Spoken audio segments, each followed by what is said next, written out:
बिस्मिल्लाहिर्रहमानिर्रहीम। अस्सलामुअलैकुम दोस्तों, आज मैं आपके साथ शेयर करने जा रही हूँ एक ऐसी स्वादिष्ट मिठाई जिसे आप बिना खोआ के और बिना गैस जलाए बहुत ही आसान तरीके से घर में बना सकते हैं, वो भी बिना किसी झंझट के।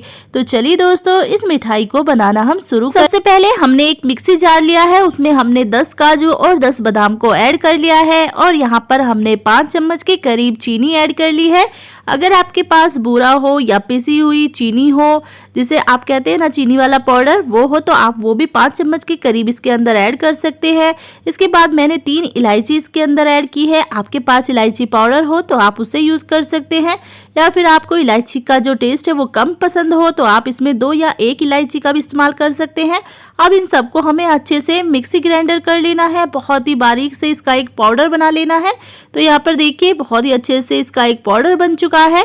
अब इसके बाद मैंने एक छोटा कटोरी के करीब मैंने मिल्क पाउडर इसके अंदर ऐड किया है। आप कोई भी मिल्क पाउडर इसके अंदर ऐड कर सकते हैं। अब इसको भी हमें एक बार मिक्सी जार में घुमा देना है। यहाँ पर देखिए इसका एक बढ़िया से पाउडर बन चुका है। अब इस पाउडर को हमें इस बाउल में ऐड कर लेना है। तो मैंने यहाँ पर एक बाउल ले लिया है। अब इस सारे पाउडर को हम इस बाउल के अंदर निकाल लेंगे। तो अगर थोड़ा बहुत मिक्सी जार में लगा रह गया है तो उसे भी हम एक स्पून की हेल्प से सारा पाउडर को अच्छे से इस बाउल में निकाल लेते हैं। और जो भी हल्की फुल्की गुठलियाँ सी बन चुकी हैं उसे हल्के से इस स्पून से हम दबा दबा कर अच्छे से मिक्स कर लेंगे।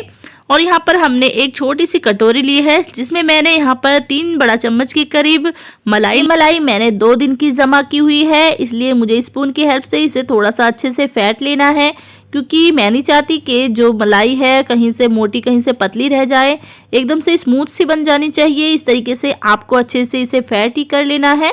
देखिए, और आपको ये जो मलाई है फ्रेश ही लेनी है, फ्रेश से इसका जो टेस्ट है बहुत ही बढ़िया आता है।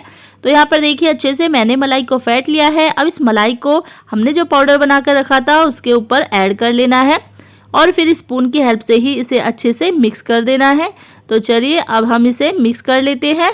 तो इसे धीरे धीरे हमें मिक्स कर लेना है। तो दोस्तों, जब भी आपका कुछ मीठा खाने का मन करे तो फटाफट से आप ये मिठाई घर पर बना सकते हैं, जिसका टेस्ट जो है एकदम कलाकंद के जैसा आएगा, जिसमें आपको गैस भी जलाने की जरूरत नहीं पड़ेगी और ना ही खोवे की जरूरत पड़ेगी।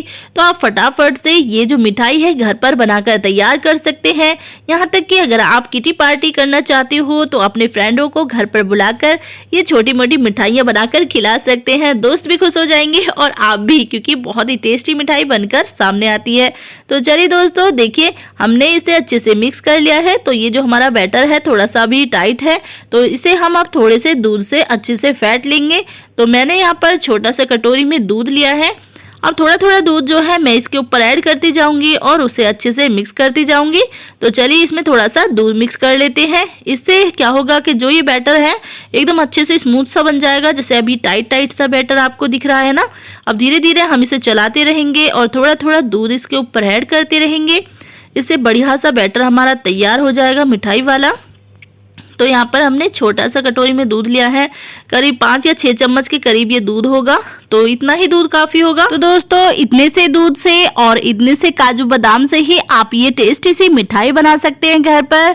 आप एक बार जब ये तैयार कर लोगे तो खुद आपको भी यकीन नहीं होगा कि आपने ये मिठाई बनाकर तैयार की है। आपको लगेगा जैसे हलवाई की दुकान से आप ये मिठाई लाए हो।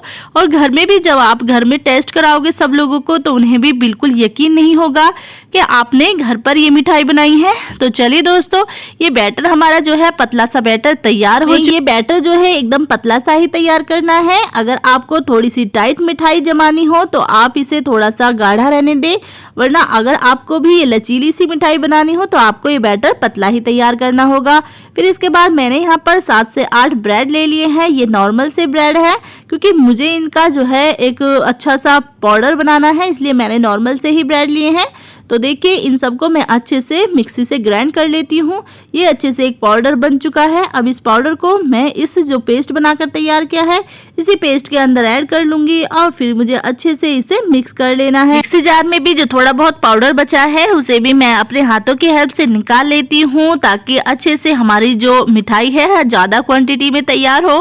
तो चलिए दोस्तों, सारा पाउडर मैंने इस बाउल के अंदर निकाल लिया है। अब इसे स्पून की हेल्प से मैं अच्छे से मिक्स कर लेती हूँ।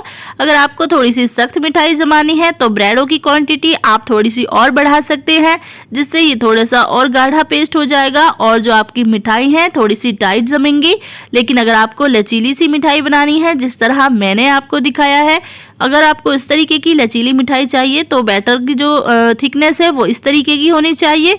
तो देखिए बैटर हमारा एकदम दानेदार तैयार हुआ है, तरह कलाकंद लगता है। ये टेस्टी मिठाई बिल्कुल आपको वैसी ही लगेगी, बिल्कुल कम दामों में। तो चलिए बैटर एकदम रेडी हो चुका है। हमने यहाँ पर एक मिठाई का बॉक्स ले लिया है। आप चाहे तो आप कोई लंच बॉक्स या फिर आपके पास कोई टिन हो तो आप वो ले सकते हैं। तो मेरे पास जो है बटर पेपर नहीं था तो मैंने सिल्वर फॉइल को ही इसके ऊपर ऐड कर दिया है। अब इसके ऊपर मैं 1-2 चम्मच के करीब घी इसके ऊपर ऐड कर देती हूँ और अच्छे से इसे फैला दूंगी ताकि जो हम मिठाई बना रहे हैं वो ज़्यादा चिपके ना और आराम से इस रैपर से बाहर निकल सके। तो मैंने इसे अच्छे से फैला दिया। अब जो बैटर हमने तैयार करके रखा था उस सारे बैटर को हम इस बॉक्स के अंदर निकाल लेंगे और अच्छे से फैला देंगे ताकि जो मिठाई है हमारी परफेक्ट तरीके से निकल जाए। तो यहाँ पर देखिए अच्छे से हमें इसे निकाल देना है और फिर इसे अच्छे से डैप डैप कर देना है ताकि कहीं से भी खाली सा ना रह जाए। हमारा जो बॉक्स है बढ़िया से मिठाई हमारी निकल जाए। अब इसे हम थोड़ी देर के लिए फ्रीजर में रख देते हैं ढक। इस मिठाई को हम 15 मिनट के बाद निकालेंगे। तो चलिए इस बॉक्स को अच्छे से ढक देते हैं, कवर कर देते हैं और फ्रीजर में रख देते हैं। तो चलिए 15 मिनट हमारे हो चुके हैं। तो हमारी मिठाई भी जो है अच्छे से रेडी हो चुकी है। हालांकि जो मिठाई है हमारी सख्त नहीं बनी है, एकदम से लचीली सी बनी है, पर खाने में आपको बिल्कुल कलाकंद जैसी लगेगी क्योंकि कलाकंद भी थोड़ा सा लचीला सा ही होता है। तो चलिए इसे हम निकाल लेते हैं। तो मैं यहाँ पर चॉपर बोर्ड पर इस मिठाई को निकाल रही हूँ। धीरे धीरे इसे हाथों से थपथपा देना है जिससे ये आराम से निकल जाए। तो यहाँ पर मिठाई जो है हमारी निकल चुकी है। अब इस रैपर को, सिल्वर फॉइल को हम हटा देते हैं।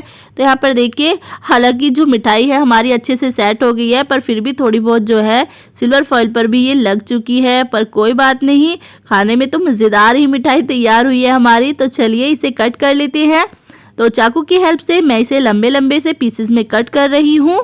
तो आप इसे मनचाही शेप दे सकते हैं, बर्फी की तरह भी इसे कट कर सकते हैं या फिर कलाकंद के जैसे छोटे पीसेस होते हैं आप उस तरीके से भी इसे कट कर सकते हैं, लेकिन मैंने इसे लंबे लंबे से पीसेस में ही कट किया है।